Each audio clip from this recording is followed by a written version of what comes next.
The echo of my skull hitting the polished floor wasn't the part that branded itself into my memory. It was the symphony of muffled laughter that followed. I wish I could claim I was blindsided by the fall, but the truth is, disrespect has a distinct taste. In that moment, it tasted like stale cologne, expensive scotch, and the bitter tang of unearned authority. My name is Sarah Mitchell. I'm 34 years old. And up until that Monday morning, I foolishly believed I understood the subtle art of being dismissed. I was about to learn that humiliation wasn't the low point, it was merely the starting line. To grasp what really happened, you need the full picture. Imagine a sprawling boardroom, a massive oak table anchoring the space, packed with 40 senior executives. This was the meeting that would greenlight our company's biggest merger in a decade. I was standing near the CEO's chair, laptop open, ready to present a compliance audit that was the final hurdle. Then, the door swung open. In walked Marcus Sterling, the founder's only son. He was 30, draped in a suit that cost more than most people's cars, with a smirk permanently etched onto his face. He moved like the room had been waiting for him, even though he was 5 minutes late. His gaze landed on me, sitting in the seat next to his father's, the seat I'd occupied for the last 4 quarterly briefings at the CFO's request. His expression instantly soured. "That's my chair," he announced, his voice carrying across the silent room. "Get up." Before I could even process the command, he grabbed the back of my chair and yanked it sideways. I lost my balance, my heels snagging on a power cord. I went down hard.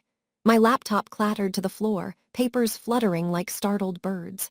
40 people inhaled in that distinct way, the sound of witnesses who choose not to see.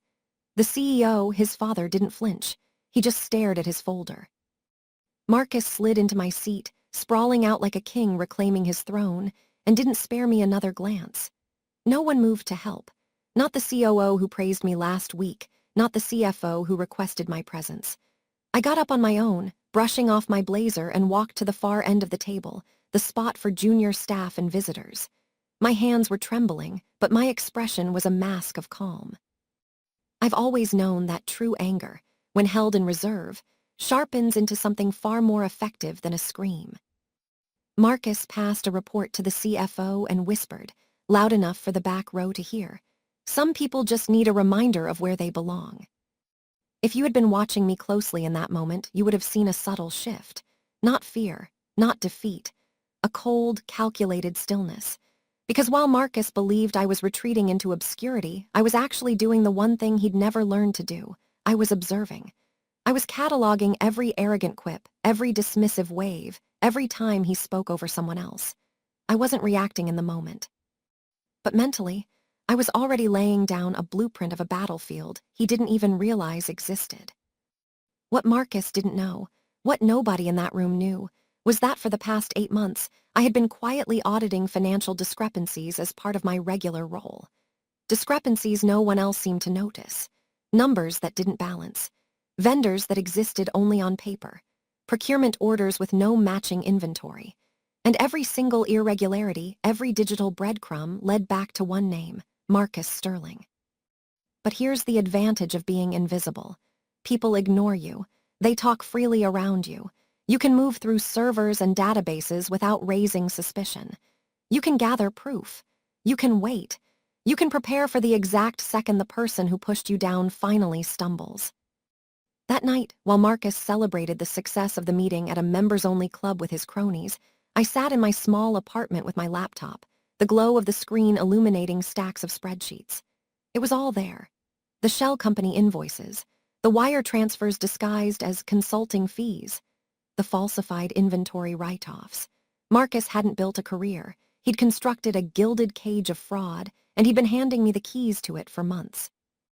At 1:47 a.m., I finished drafting a comprehensive report.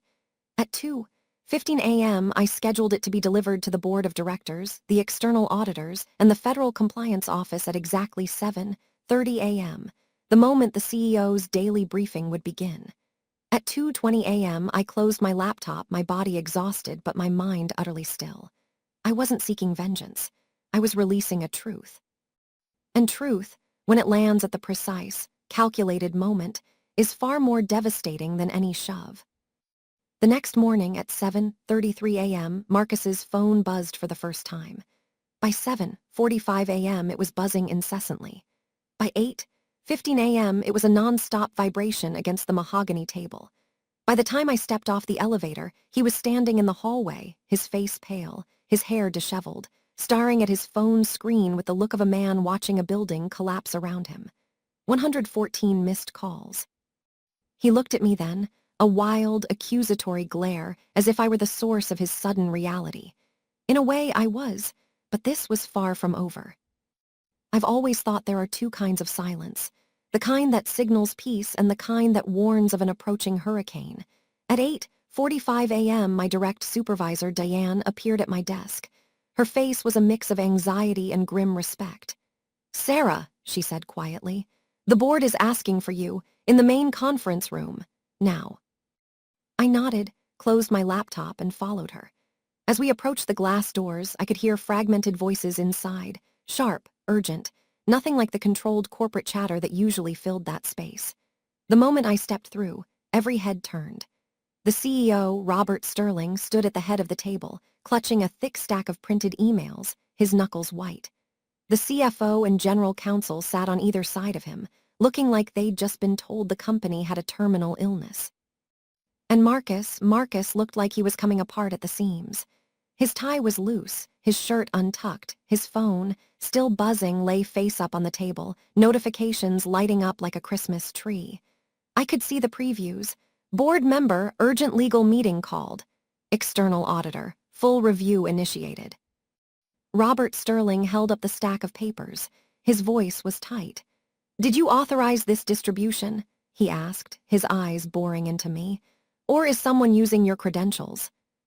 The room went silent. Everyone was waiting to see if I would fold, if I would offer a way out.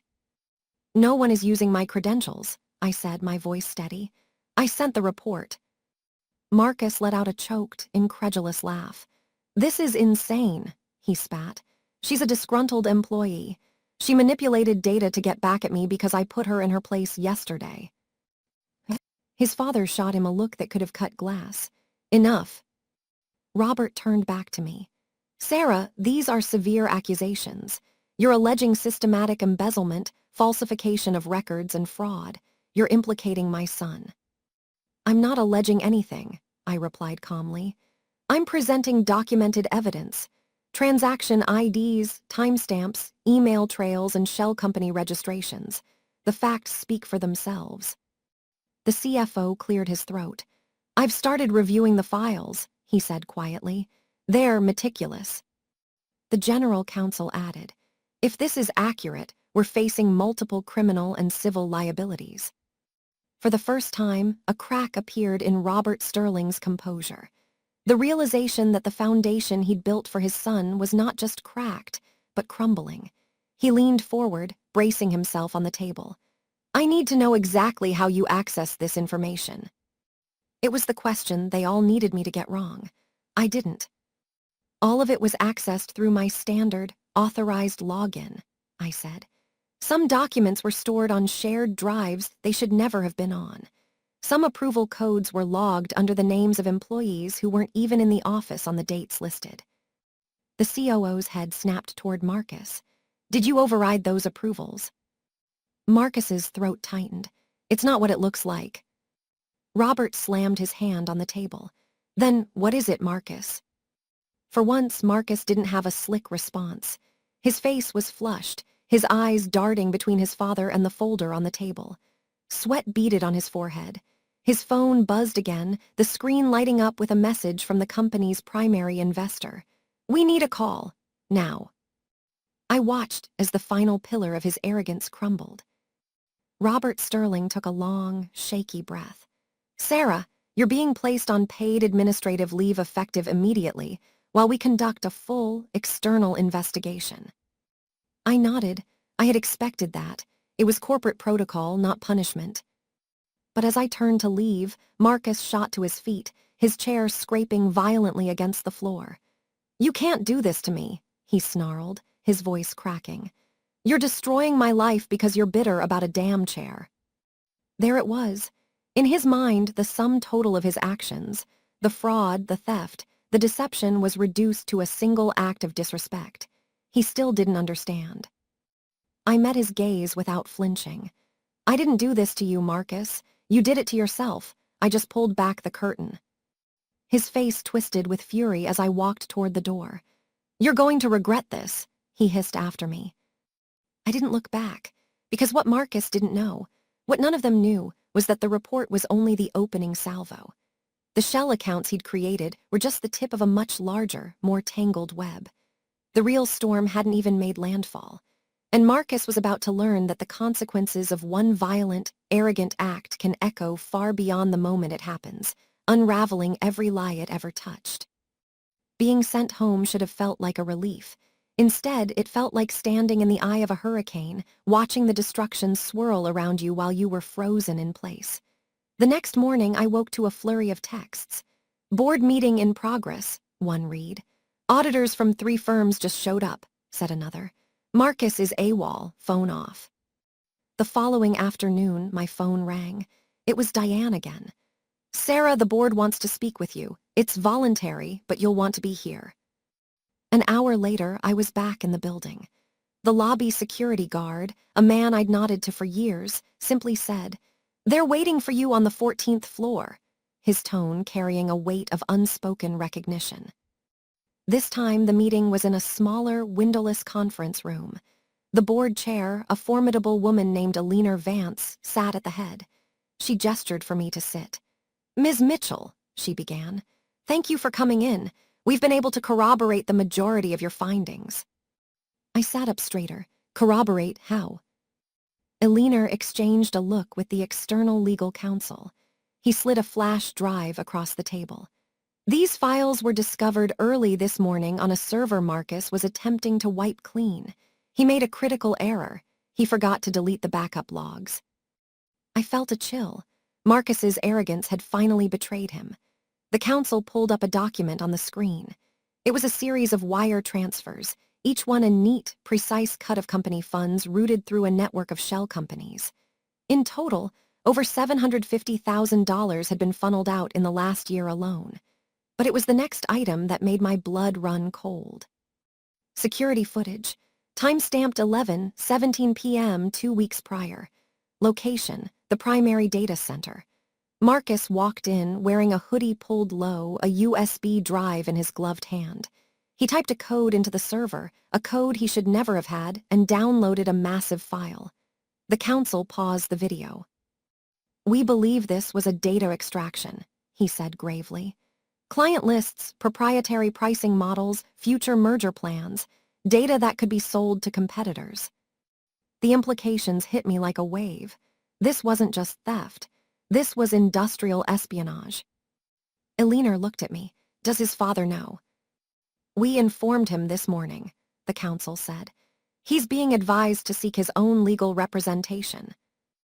I understood then. This was no longer just about Marcus. It was about a culture of willful blindness that had allowed him to operate. The storm had a second target. A knock on the door interrupted us.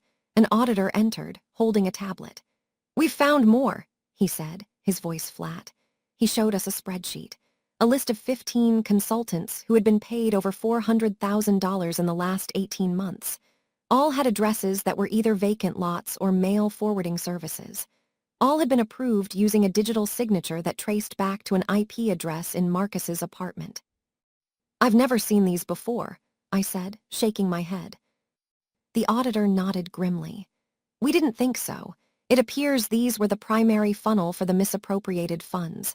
The approval trail ends with Marcus." The meeting concluded with a simple instruction. "Stay available, Sarah. This is far from resolved." As I left the building, I received one final text from an unknown number. "You think you've won. You have no idea what you've started." I didn't need a name. Marcus had found his voice again. He thought he was still in control. He was wrong. 2 days later, I received a call from someone I never expected. The CFO, David Chen, a man known for his quiet, meticulous nature. He asked to meet off-site. We met at a quiet diner on the outskirts of town. He walked in wearing a simple jacket, no suit, looking smaller than I'd ever seen him. Sarah, he said, sliding into the booth. The board hasn't told you everything. My stomach tightened. About the shell accounts. He shook his head. About why they exist. It started a year ago, small discrepancies, overpayments. I flagged them to the CEO. He said Marcus was learning the ropes. I exhaled. It was exactly what I'd feared. But then the amounts got bigger, David continued. New vendors, unauthorized contracts. I confronted Marcus directly. He paused, his hands trembling slightly around his coffee cup. That's when I realized something. It wasn't just greed, it was desperation. Desperation for what? David met my eyes. He was paying off debt, not just any debt, private loans, the kind people take when they're in over their heads with the wrong people. My heart hammered. How much? Nearly $1 million. He was using the company to pay them back, but he owed more than he could siphon without getting caught. That's why he tried to steal the data. He was planning to sell it and disappear. A cold understanding settled over me. The push, the arrogance, the anger, it wasn't just entitlement. It was the eruption of a man who was losing control of everything, and I had been the nearest target. There's more, David said, his voice dropping. Last night we found a folder on his computer, a personal file. It had your name on it.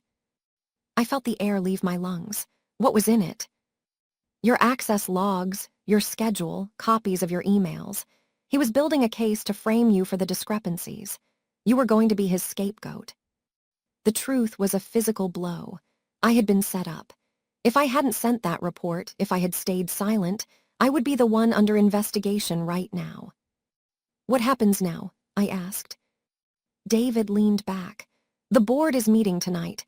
They've frozen all of Marcus's access, restricted the CEO's authority, and hired a forensic firm. They know about the threats. He glanced at my phone. They're taking them seriously. Before I could respond, my phone buzzed. A news alert. Executive escorted from corporate headquarters in connection with fraud investigation. It started, I whispered. David's expression was grim. Marcus has disappeared. The words hung in the air. A man with everything to lose was now a man with nothing left to protect. And that, I knew, was the most dangerous state of all. That night, I didn't sleep. Every creak in my hallway, every distant car door, sent a jolt through my system. It wasn't paranoia. It was the vigilance of knowing you've stepped on the tail of a cornered animal. The next morning, my phone rang. An official number. Ms. Mitchell, this is Detective Sarah Jenkins with the Financial Crimes Unit. We've been brought in to assist with the corporate investigation. We'd like you to come in today. Relief, sharp and immediate, washed over me. Law enforcement meant the situation was now outside the company's control. It was in the hands of people who couldn't be bought or bullied. At the precinct, Detective Jenkins slid a folder across the table. Inside were grainy security photos. Marcus at an ATM withdrawing cash. Marcus checking into a motel. Marcus leaving in the middle of the night with a backpack. He was running, she said. Was. She nodded. We tracked him to a bus station. We have him in custody. I let out a breath I didn't know I was holding. There's one more thing, the detective said, opening another folder. He tried to access your personal accounts, your bank, your email, your cloud storage. He was trying to frame you digitally. A slow, cold fury built in my chest, but it was quickly followed by a profound sense of closure. He had left a trail, and that trail had led right back to him. A week later, the company held a mandatory all-hands meeting. The auditorium was packed. Robert Sterling walked onto the stage, looking like a man who had aged a decade in a week. He adjusted the microphone, his voice rough. Effective immediately, I am stepping down as CEO, he said. My son, Marcus Sterling, has been charged with embezzlement, wire fraud, and attempted theft of corporate data. The company is cooperating fully with authorities. I failed as a leader, and I failed as a father. The silence in the room was absolute. No whispers, no applause, just the heavy weight of reality. The board chair took the stage. We are implementing a new independent compliance structure, she announced. And we want to publicly acknowledge the person whose courage and integrity brought this to light.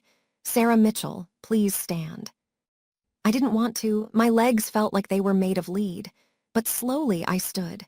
The room erupted. Not in the polite corporate applause I was used to, but in a sustained, genuine ovation. Recognition. For standing up. For not staying down. 3 months later, Marcus accepted a plea deal. 6 years in federal prison, full restitution. His father moved away, the weight of his legacy in ruins. The company, bruised but surviving, adopted sweeping reforms. I was offered a promotion, a corner office, a title. I turned it down. Because I had learned something. Justice is not the same as peace. One requires action. The other requires the wisdom to walk away. Justice isn't revenge. It's the quiet courage to restore what was broken. Now I work for a nonprofit that advocates for corporate whistleblowers. Work where integrity is the currency, not power. On my last day at the company, David Chen stopped me at the elevator. "You saved us," he said. I smiled. "No, I just refused to let us sink." When they push you down, you decide if you stay on the floor or if you stand and let the truth speak. As I walked out into the sunlight, I didn't think of the fall. I didn't think of Marcus. I thought of the moment I chose to stand, to lift the truth, and to let it echo louder than any shove ever could. If this story resonated with you, don't forget to like this video and subscribe to Winds of Thought for more stories of resilience and truth.